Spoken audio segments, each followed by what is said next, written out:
OBC जब तक एकजुट नहीं होगा उसको कुछ नहीं मिलने वाला है। मैंने आपको बताया आंकड़े तमाम है, लेकिन याद रखिए जिनकी आबादी 10% उनको 100% रिजर्वेशन दिया है। इनफॉर्मल और अनौपचारिक रूप से उनका रिजर्वेशन 300-400% है। प्राइवेट नर्सिंग होम्स हो या इंजीनियरिंग कॉलेजेस हो, स्कूल हो, अब आप देख लीजिए उनकी हालत क्या है।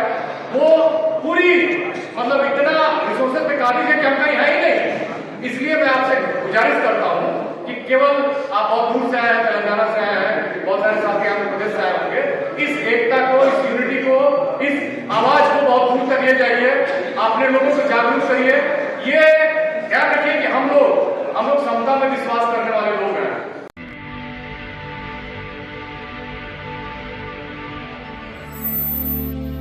यहाँ पर जो बात रखते हैं उसमें मुख्य मामला है ओबीसी के रिजर्वेशन का, रिप्रेजेंटेशन का। अभी सर ने बहुत अच्छी बातें कही और सर ने पूरे विस्तार से तेलंगाना का कम से कम मुद्दा बताया कि कैसे जिनकी आबादी है, जो डेमोक्रेसी के 3 पिलर्स हैं, इनफॉर्मली 4 पिलर्स हैं, उसमें जो ओबीसी का हिस्सा है वो कितना कमजोर है। मैं आपको फिर एक बार क्लियर बता देना चाहता हूँ कि जो डेमोक्रेसी के 3 पिलर्स हैं औपचारिक रूप से, वो है आपकी लेजिस्लेटिव और दूसरा है ब्यूरोक्रेसी, तीसरी जो है वो जुडिशरी। और आपको आगे के साथ में बताता हूँ। वैसे तो एक बात और मैं स्पष्ट बता दूं आपको, यहाँ ओबीसी के जितने भी लोग बैठे हुए हैं, group A, B, C, D, ये नौकरियां होती हैं सेंट्रल गवर्नमेंट की और स्टेट गवर्नमेंट की। स्टेट का तो आप भूल जाइए। जो ग्रुप ए की नौकरियां हैं उसमें 16% रिप्रेजेंटेशन है भारत में ओबीसी का। रिजर्वेशन कितना है? 27% रिजर्वेशन। और कहते क्या है, नैरेटिव कौन बनाता है? समाज में जो अगड़ा तबका है, जो ओबीसी के उत्थान से अपने को इनसिक्योर फील करता है, वो नैरेटिव बनाता है कि फलाना कास्ट जो है वो ओबीसी के हिस्से को खा गए। लेकिन जो रिजर्वेशन है वो 27% है, उसमें भरा कितना है? ग्रुप ए में 16%, ग्रुप बी में कितना है? 13%, ग्रुप सी में 17% और ग्रुप डी में वो भी ज्यादा नहीं, 21%। यही हालत है। और ये पूरा रिजर्वेशन जो है ओबीसी का 27% है। आबादी इस देश में 60% से किसी हालत में कम है। अब मामला ये बनता है कि ओबीसी के लोग हैं कहां? ना ही ऊपर है ना नीचे है, तो कहां है? वो लटक रहे हैं बीच में। उनके लड़के बच्चे जो भी व्यापार कर पा रहे हैं, जैसे भी जी रहे हैं, एक फॉल्स सेंस ऑफ ग्लोरी में जी रहे हैं। उनको धर्म की राजनीति ने, उनको संस्कृताइजेशन ने एक भ्रम दे दिया है कि आप जो वर्ड व्यवस्था है उसकी हायरार्की में आप ऊपर हो दलितों से और आदिवासियों से, और वो इस भ्रम में जी रहे हैं कि हम कम से कम ऊपर हैं। लेकिन उनकी जो देश की हिस्सेदारी है, संसाधन है, नदी, नाला, पहाड़, आसमान, हवा, उसमें जो उनकी हिस्सेदारी है वो 20% से भी कम है। ओवरऑल हिस्सेदारी जो है 20% से भी कम है। अब सर जो बात कह रहे थे उसी में मैं आपको एक आंकड़े के साथ अपनी बात को बढ़ा रहा हूं। आंकड़ा यह है कि भारत की पार्लियामेंट यहां से 1 किलोमीटर भी नहीं है। भारत की जो पार्लियामेंट है वो यहां से 1 किलोमीटर भी नहीं है। उस पार्लियामेंट में देश की आबादी है ओबीसी की 60% और पार्लियामेंटेरियन जो एमपी है वो 20% से भी कम है। मतलब 60 लोगों के लिए वहां 60 जो जिनकी आबादी मैंने समझ लीजिए कि अगर देश में 100 लोग हैं तो 60 लोगों की आबादी को केवल 20 एमपी वहां रिप्रेजेंट कर रहे हैं। ओबीसी के एमपी केवल 20 है। सबसे ज्यादा 1990 में थे जब 24 या 25 थे। उसके बाद कभी इससे ज्यादा संख्या ऊपर नहीं गई है। और जिनकी आबादी 10% है वो इस पार्लियामेंट में 43 एमपी है। 43 एमपी है। तो मेरा यही, अच्छा पार्लियामेंट में होता क्या है? कानून बनता है। हमारे उत्थान के लिए, हमारे विकास के लिए कानून बनता है। अब हालत यह है कि जिनकी आबादी 60 है वो 3 गुना कम है, 20 है। जिनकी आबादी 10 है वो 4 गुना ज्यादा है, 43% है। ये मैं नहीं कह रहा हूं, जो राजनीतिक वैज्ञानिक हैं, सामाजिक वैज्ञानिक हैं, वो ये बातों को कह रहे हैं। तो अब सबसे बड़ी बात यह है कि छोड़िए इस देश में मेरिट की बात आप भूल जाइए। जो लोग कहते हैं कि योग्य और अयोग्य की जो डिबेट है उसको भूल जाइए। यहाँ योग्य और अयोग्य कौन है ये बहुत मायने नहीं रखता है। यहाँ ये मायने है कि रिप्रेजेंटेशन है ही नहीं, जबकि दुनिया के सारे देशों में, चाहे वो ब्राजील हो चाहे वो अमेरिका हो, अमेरिका में जो काले लोग थे उनको भी गोरों ने 14% का अफर्मेटिव एक्शन का रिजर्वेशन दे रखा है, रिप्रेजेंटेशन दे रखा है। और वो आज वो जो काले लोग हैं जिनके साथ पशुओं जैसा व्यवहार होता था, उनकी हालत ये सबसे ज्यादा गोल्ड मेडल ओलंपिक्स में जीते अमेरिका के। इसलिए जीते क्योंकि उनको मानवीय कंडीशंस अमेरिका दे रहा है। ब्राजील हो, फ्रांस हो, दुनिया का कोई भी देश हो, मलेशिया हो, जो वहां के मूल निवासी है, उनको वहां पे रिप्रेजेंटेशन, रिजर्वेशन तो छोड़ दीजिए, ये रिप्रेजेंटेशन की बात है। रिप्रेजेंटेशन का मतलब कि आपकी हिस्सेदारी। अब ये जो पूरी ओबीसी की जो डिबेट है या पूरा इतिहास है, उसको ध्यान से सुनिएगा। 1947 में देश आजाद हुआ और उससे पहले भी ओबीसी के संगठन थे जो उनके अधिकारों की मांग कर रहे थे। बहुत सारे लोग थे यहाँ दिल्ली में, बहुत सारे नेता थे ओबीसी के संगठन पे। एआईओबीसी बन चुका था उस समय, माने ऑल इंडिया ओबीसी महासभा थी, वो मांग कर रही थी ओबीसी को रिजर्वेशन की। लेकिन पार्लियामेंट जो वहां जो भारत की उस समय की कॉन्स्टिट्यूशन की ड्राफ्टिंग कमेटी थी, उसके चेयरमैन बाबा साहब भीमराव अम्बेडकर, उन्होंने आर्टिकल 340 जोड़ा कॉन्स्टिट्यूशन में ताकि एक कमीशन बने और वो आइडेंटिफाई करे कि ओबीसी की प्रॉब्लम क्या है। और उसके बाद वो कमीशन बना, काका कालेलकर का कमीशन बना 1953 में। उसने 55 में अपनी रिपोर्ट भी जमा की और रिपोर्ट में बड़ी साइंटिफिक कैसबात नहीं थी। उसमें उन्होंने क्या रिकमेंड किया था? उसमें उन्होंने रिकमेंड किया था ग्रुप सी में और डी में 40% रिजर्वेशन किया था रिकमेंड ओबीसी को। ग्रुप ए और बी की नौकरियों में 25% जी, 33 किया था बी में शायद। तो कुल मिला के ये जो अभी का रिजर्वेशन है 27%, वहां तक ही बातें पहुंची। मैंने उन्होंने 53 में रख दिया था, लेकिन लागू वो उसको टाला गया। तो तमाम उसके राजनीतिक कारण है और उसको टालते टालते भारत की सरकार 90 तक ले आई, 7 अगस्त 1990। सोचिए जो 53 या 55 में लागू हो जाना चाहिए था, वो कब लागू हुआ? कम से कम 35 साल बाद। हालांकि वो ठीक से लागू 93 में हुआ। वो इंदिरा साहनी का के जजमेंट के मामले में फंस गया और 93 में वो लागू हुआ है। तो एक लंबी देरी हुई और उस देरी की वजह से हालत ये हुआ कि ओबीसी का रिप्रेजेंटेशन नौकरियों में, क्योंकि वो विश्वविद्यालय में नहीं है। आप पता करिए, देखिए मेरिट कुछ नहीं होती है। मेरिट तो 3 चीजों से बनती है। मेरिट बनती है फैमिली की कंडीशन से, एम्बियंस से, इंटेलिजेंस से और अपॉर्चुनिटी से। अब आप सोचिए कि जो तेलंगाना के दूर दराज के इलाकों में रहता है और जो हैदराबाद में रहता है, उन दोनों की सिचुएशन को आप सेम कंप्लीट नहीं कर सकते। तो 3 चीजों से मेरिट बनती है, एम्बियंस से, आपकी फाइनेंशियल कंडीशन से, और दूसरा इंटेलिजेंस। सब में होती है, सभी इंटेलिजेंट होते हैं। और तीसरा होता है अपॉर्चुनिटी। तो ओबीसी को मिली ही नहीं कभी, तो वो कंप्लीट कैसे करता? इसलिए ध्यान रखिएगा कि आप पता करिए कि आईआईएम में कितने लोगों ने पढ़ाई की है। आप पता करिए कि भारत के एम्स में, आईआईटीज में जो प्रीमियम इंस्टीट्यूट है, मैं डीयू में पढ़ाता हूँ, जेएनयू, इनमें कितने लोगों ने पीएचडी की है 2000 से पहले?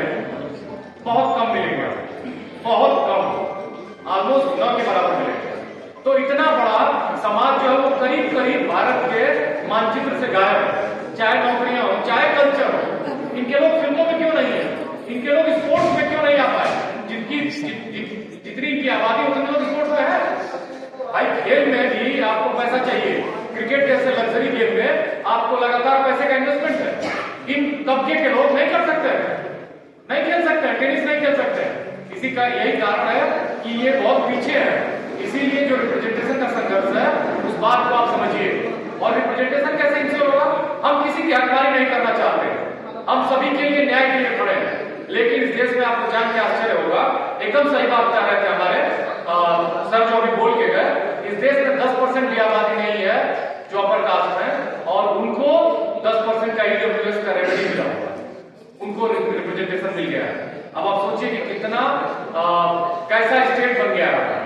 और आपको और क्या चीज बता दूं, जब प्राइवेट स्कूल हो जाते हैं, प्राइवेट हॉस्पिटल हो जाते हैं, तो उनका रिजर्वेशन कितना हो गया? उनके लिए 100% रिजर्वेशन है। जब प्राइवेट हॉस्पिटल्स हो जाते हैं, प्राइवेट स्कूल्स हो जाते हैं, उनका रिजर्वेशन बढ़ के 200, 300, 400 हो जाता है। आप पता करिए हैदराबाद में, आप पता करिए कितने मेडिकल नर्सिंग होम्स, कितने लोगों के कैपिटल तेलंगाना में, कितना आंध्र प्रदेश में, कितने ओबीसी के हैं, कितने एससी के हैं। आप पता करिए कितने इंजीनियरिंग कॉलेजेस, स्कूलों के, प्राइवेट स्कूलों के, प्राइवेट इंजीनियरिंग कॉलेजेस के मालिक हैं ये रिजर्वेशन कहने की बात है। उनका रिजर्वेशन तो 500% है, 500% है। वो आपकी जमीन पर खड़े होकर आपको नौकर और गुलाम बनाएंगे, आपको जागना होगा। देखिए जो अश्वेत लोग थे ना, काले लोग जिनको खरीदा और बेचा जाता था अमेरिका में, उन्हीं में से निकल के आया मार्टिन जूनियर, उन्हीं में से निकल के आया मैल्कम एक्स। आपको भी कहीं ना कहीं अपने कंफर्ट जोन से बाहर आना होगा। और ध्यान रखिए, लोग भ्रम में रहते हैं कि जो एससी है, एसटी है, उसे ओबीसी श्रेष्ठ है। ये बेकार की बात है। जितने इस देश के वंचित हैं सब रिश्तेदार हैं। जितने इस देश के वंचित हैं वो अगर एक नहीं होंगे तो जो आपके ऊपर रूल कर रहा है वो बहुत आसानी से आपको बांट देगा और आपका शोषण करता रहेगा। ये अगर आप मान के चलते हैं कि आप दलितों से श्रेष्ठ हैं तो आपकी बहुत बड़ी भूल है, आप बहुत बड़ी दिक्कत में है। आपको मान के चलना है कि जितने वंचित हैं उनकी एकता बहुत जरूरी है। और ध्यान रखिएगा, थोड़ी थोड़ी श्रेष्ठता को भ्रम में रख के और अपने भ्रम को ओबीसी बढ़ाता रहता है, क्योंकि उसमें वो क्लैरिटी नहीं है, वो संस्कृताइजेशन धर्म के प्रभाव में है। तो इसलिए मैं कहना चाहता हूं कि आपको धर्म के प्रभाव से भी निकलना होगा, संस्कृताइजेशन से भी निकलना होगा, तमाम तरह की चीजों से निकलना होगा। अब जुडिशरी का मैं डाटा दे रहा हूं और आपको जुडिशरी के डेटा बनाने से पहले मैं क्लियर बता दूं कि संस्कृताइजेशन और जाति के अहंकार से निकलने का एकमात्र तरीका है कि जितने वंचित हैं उनको आप संवेदनशीलता से देखिए, और वही केवल काफी नहीं है, जितनी हो सके उतनी आप शादियां करिए, रोटी और बेटी का संबंध करिए। याद रखिए, चाहे वो कोई भी ओबीसी का समाज में दलित हो या फिर आदिवासी हो, जो भी आपको बेहतर है उससे एक दूसरे से शादियां करिए। वंचितों की जाति एक है और जो आपके ऊपर शासन कर रहे हैं उनकी जाति एक है। इसको आपको खत्म करना है। तभी बाबा साहब ने कहा था एनिहिलेशन ऑफ कास्ट। उन्होंने कहा कि जाति व्यवस्था जो है ना वो चौमंजिला इमारत की तरह है, आपको कभी वो जुड़ने नहीं देती है। ये इसकी ब्यूटी है, आपको खुद जुड़ना पड़ेगा और आप नहीं जुड़ोगे तो आपको ये बांट के, आप देखिए कि ब्राह्मणों का वर्ण एक है, जाति एक है, क्षत्रियों का वर्ण एक है, जाति एक है, वैश्यों का वर्ण एक है, जाति एक है। सूत्रों में ओबीसी 5000 जातियों में बटा है, एससी 1200 जातियों में बटा है, आदिवासी असंख्य जातियों में बटा है। कोई मतलब है इसका? कोई मतलब नहीं है। आपकी एक जाति है और वो जाति है आपकी ओबीसी। और आपको कल्चरल सोशल यूनिटी करनी होगी, तब जाके आप पॉलिटिकली मजबूत होंगे। आप 10 एमपी हो जाएंगे, 20 एमपी हो जाएंगे, लेकिन आप जो सत्ता में काबिज है उनको हटा नहीं पाएंगे। ध्यान रखिएगा, ये मैं नहीं कह रहा हूं, ये बनारस के एक बहुत बड़े संत थे रैदास, उन्होंने भी कहा, उन्होंने कहा जाति जाति में जात है, जो केतन के पास रैदास मानुष का जड़ जुड़ सके जब तक जाति न जाए। वो आज से 500 साल पहले में रैदास, उन्होंने ये बातें कही थी। तो इसलिए हमको ध्यान रखना है। अब जुडिशरी का हाल लीजिए, 2014 से पहले हाई कोर्ट और सुप्रीम कोर्ट में 500 जज हुए भारत में, उसमें केवल 5 दलित थे, 5 ओबीसी थे, एक भी आदिवासी नहीं था और 12 मुसलमान थे। उन 12 मुसलमानों में भी ज्यादातर अपर कास्ट मुसलमान थे।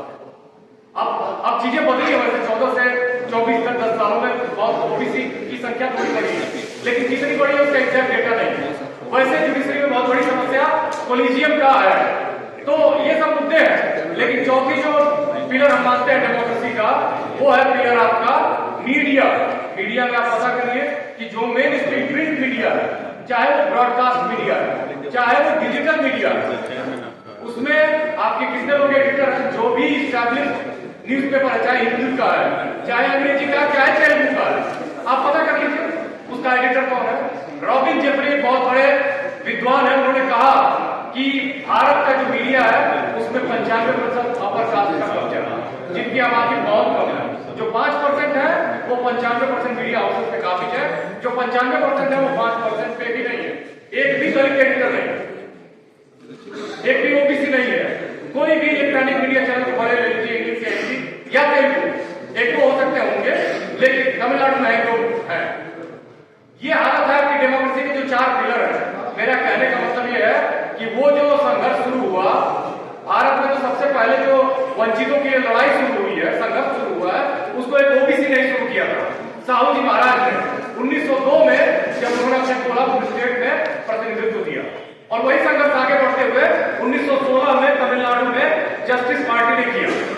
बाद में वो सत्ता में आई और उसने वहां लोगों को रिप्रेजेंटेशन दिया, रिजर्वेशन दिया, क्योंकि 3% जो ब्राह्मण थे वो मद्रास प्रेसिडेंसी में करीब 44% रिप्रेजेंटेड थे। उसके बाद 1925 में जो मैसूर के वडियार और यादव राजा थे, उन्होंने अपने यहां सर लेस्ली स्टीफन, एक अंग्रेज जज था, उसकी कमेटी बनाई और उसने रिप्रेजेंटेशन मतलब रिजर्वेशन रेकमेंड किया। ये 3 जगह है जहां भारत में सबसे पहले पहले रिप्रेजेंटेशन की शुरुआत हुई कोल्हापुर, मद्रास प्रेसिडेंसी मतलब अभी का तमिलनाडु, और तीसरा मैसूर। ये 3 जगह भारत में आप जाकर देख लीजिए, तीनों भारत में सबसे आगे हैं। भारत में जब तक रिप्रेजेंटेशन नहीं होगा पूरा ईमानदारी से, हिस्सेदारी में नहीं होगा, तब तक भारत तरक्की नहीं करेगा, विश्व गुरु नहीं बनेगा। तो याद रखिए कि साहू जी महाराज की प्रेरणा कौन थे? महात्मा फुले थे। साहू जी महाराज, फिर उसके बाद जस्टिस पार्टी, फिर उसके बाद मैसूर की यादव राजा, उसके बाद बाबा साहब भीमराव अम्बेडकर। काका कालेकर कमीशन बना, नहीं लागू हुआ। इमरजेंसी के बाद मंडल कमीशन लागू हुआ और उसकी भी रिपोर्ट को ठंडे बस्ते में डाल दी गई।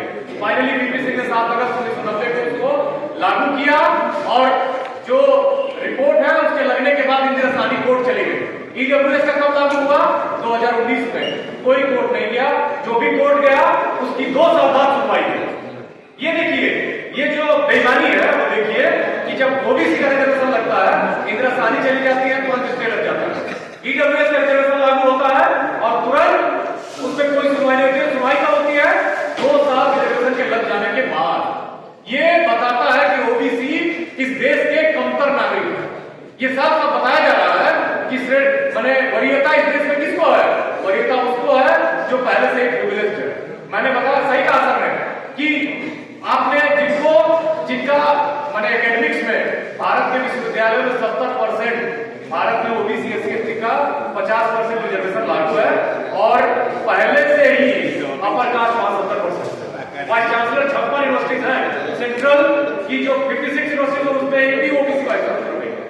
और यह पता करिए कि अब तक कितने बने हैं, आपको जान के आश्चर्य होगा, एक का दूसरा भी नहीं।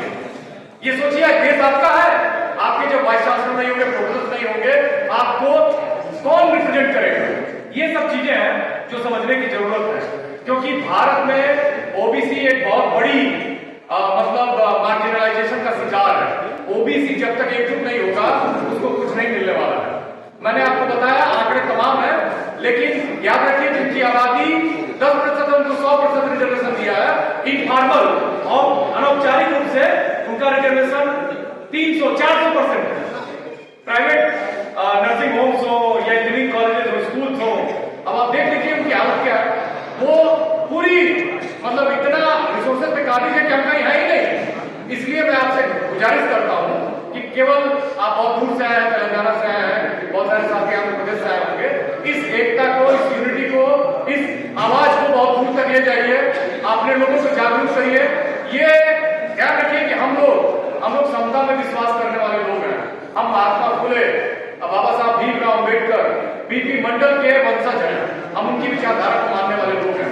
हम लोग समता चाहते हैं और हमारा जो संघर्ष है वो उन जो श्रेष्ठता का भाव रखने वाले हैं उनके खिलाफ है। तो आपको एकजुट होकर पहले तो अपना अधिकार लेना है, उसके बाद जो भी समाज में गड़बड़ है, नाजायज है, उसके खिलाफ आवाज उठानी है। और इन्हीं बातों के साथ मैं अपनी बात समाप्त करता हूं।